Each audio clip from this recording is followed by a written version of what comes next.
Assalamualaikum warahmatullahi wabarakatuh.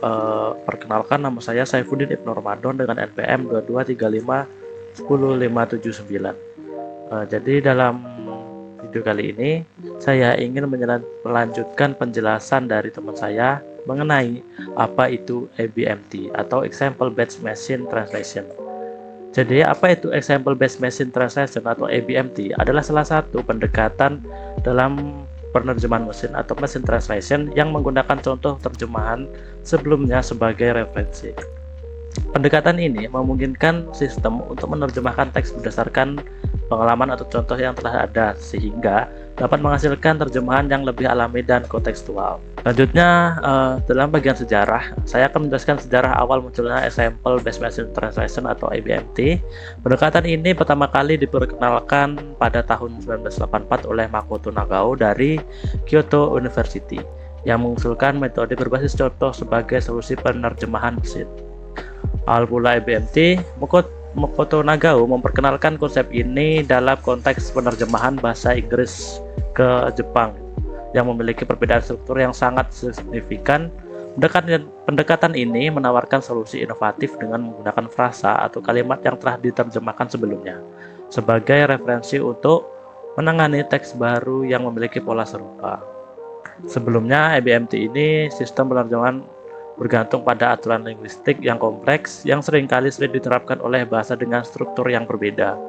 Dengan EBMT, sistem tidak perlu sepenuhnya memahami aturan tata bahasa yang rumit, melainkan cukup mengandalkan basis data contoh terjemahan untuk menghasilkan hasil yang lebih alami dan kontekstual.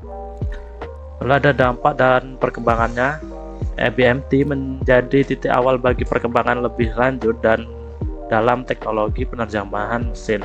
Pendekatan ini menginspirasi munculnya Statistical Machine Translation atau SMT yang mulai berkembang pesat dalam 5 tahun sebelumnya.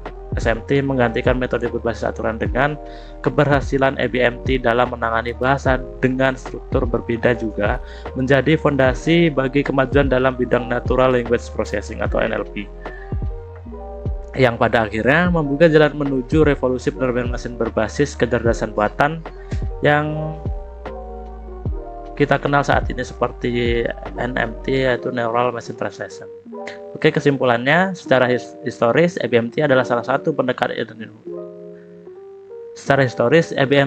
satu pendekatan inovatif yang mengubah paradigma penerjemahan mesin dengan memanfaatkan data contoh sebagai referensi. Metode ini membantu mengatasi keterbatasan sistem berbasis aturan dan menjadi langkah awal dalam perjalanan menuju teknologi penerjemahan yang lebih canggih dan akurat. Baiklah, itu saja yang saya sampaikan. Lebih dan kurang saya mohon maaf. Selanjutnya akan dijelaskan oleh teman saya. Assalamualaikum warahmatullahi wabarakatuh. Perkenalkan, nama saya Fadlur Rahman dari kelas 6A dengan NPM 2255401. Oke, di sini saya akan menjelaskan bagaimana cara kerja EBMT. EBMT atau Example Based Machine Learning Translation bekerja melalui 3 tahap utama yang saling berkaitan untuk menghasilkan terjemahan yang lebih akurat dan alami. Tahap pertama yaitu analisis. Pada tahap ini, sistem mencari kalimat atau frasa dalam bahasa sumber yang memiliki kesamaan dengan contoh yang telah tersimpan dalam database. Dengan membandingkan pola yang ada, sistem dapat memahami struktur dan konteks kalimat. Yang kedua, pencocokan dan adaptasi. Setelah menentukan contoh terjemahan yang sesuai, sistem akan menyesuaikan struktur agar lebih relevan dengan konteks kalimat baru. Proses ini memastikan bahwa hasil terjemahan tidak hanya tepat secara kata per kata, tetapi juga mempertahankan makna yang alami dalam bahasa target. Yang ketiga, tahap pembangunan kalimat. Bagian-bagian terjemahan yang telah disesuaikan kemudian digabung untuk membentuk kalimat yang lebih utuh dan alami.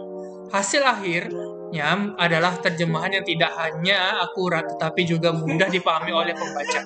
Sekian dari saya. Selanjutnya akan dijelaskan oleh teman-teman saya, yaitu kelebihan dan kekurangan dari EBMT. Sekian dari saya. Assalamualaikum warahmatullahi wabarakatuh. Baik, di sini saya akan melanjutkan penjelasan dari teman saya sebelumnya. Perkenalkan, nama saya Iksan Nur Fadli dengan NPM 223510094. Di sini saya akan menjelaskan tentang contoh dari EBMT.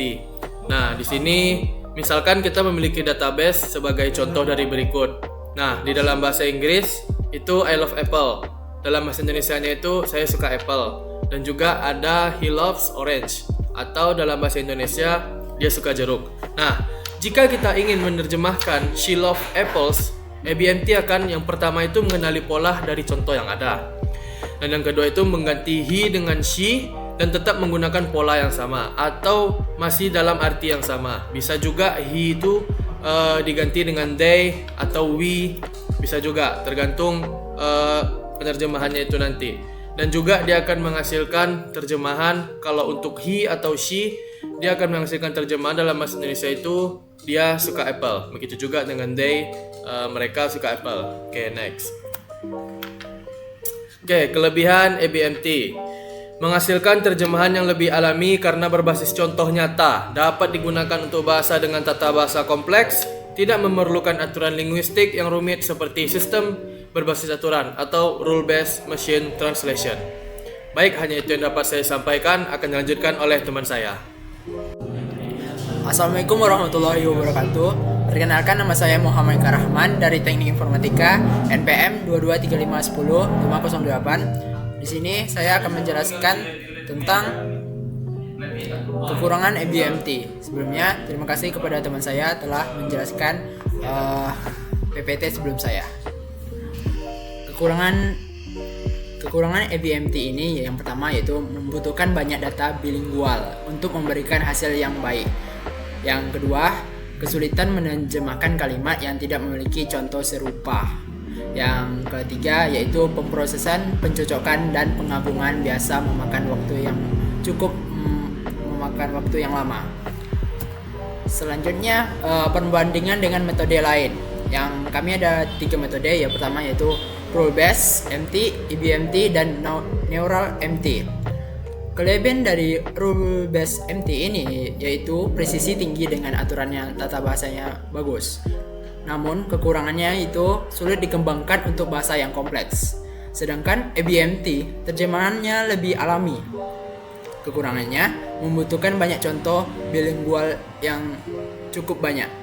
Yang terakhir yaitu neural MT, yang biasanya kelebihan itu bisa mempelajari sendiri dengan deep learning pada AI tersebut. Kekurangannya itu membutuhkan komputasi tinggi dan banyak data pada bahasa yang akan ditranslatekannya. Sekian dari saya, selanjutnya akan dijelaskan oleh teman saya. Sekian, terima kasih. Baik, Assalamualaikum warahmatullahi wabarakatuh. Perkenalkan, nama saya Zakir Gatarigan dengan NPM 223510719 dan saya berasal dari kelas 6A dari mata kuliah Mesin Translasi. Dan di sini saya dari kelompok 4 akan melanjutkan presentasi mengenai EBMT atau Example Based Machine Translation. Nah, sini saya akan lanjutkannya. EBMT atau Example Based Machine Translation, dan kita akan lanjutkan pada aplikasi EBMT. Nah, apa saja sih aplikasi dari EBMT ini? Nah, kita lihat di sini. EBMT atau Example Based Machine Translation memiliki aplikasi yang mana contohnya ada penerjemahan dokumen hukum atau medis yang memiliki pola kalimat berulang. Ada juga penerjemahan teks teknis seperti manual dan panduan penggunaan. Dan yang terakhir ada sistem penerjemahan berbasis korpus bilingual di perusahaan atau lembaga penelitian. Dan masih banyak lagi aplikasi EBMT ini. Oke, kita lanjut ke yang terakhir, yaitu kesimpulan. Nah, di sini kesimpulannya adalah Example Based Machine Translation ini atau EBMT ini adalah pendekatan yang efektif dalam penerjemahan mesin, terutama untuk bahasa dengan tata bahasa yang kompleks dan dokumen yang memiliki pola kalimat berulang. Dan meskipun memiliki beberapa kekurangan seperti kebutuhan akan data bilingual yang besar dan kesulitan dalam menerjemahkan kalimat baru, EBMT tetap menjadi pilihan yang menarik karena kemampuannya menghasilkan terjemahan yang alami dan sesuai dengan konteks. Dengan perkembangan teknologi dan ketersediaan data yang semakin besar, EBMT memiliki potensi untuk terus berkembang dan digunakan dalam berbagai aplikasi, mulai dari penerjemah dokumen, hukum, hingga teks teknis. Nah, pemahaman yang mendalam tentang IBMT akan membantu dalam pengembangan sistem penerjemahan mesin yang lebih baik di masa depan. Oke, baiklah, sampai situ saja penjelasan saya mengenai IBMT ini. Jika ada salah kata, saya mohon maaf. Saya akhiri. Assalamualaikum warahmatullahi wabarakatuh.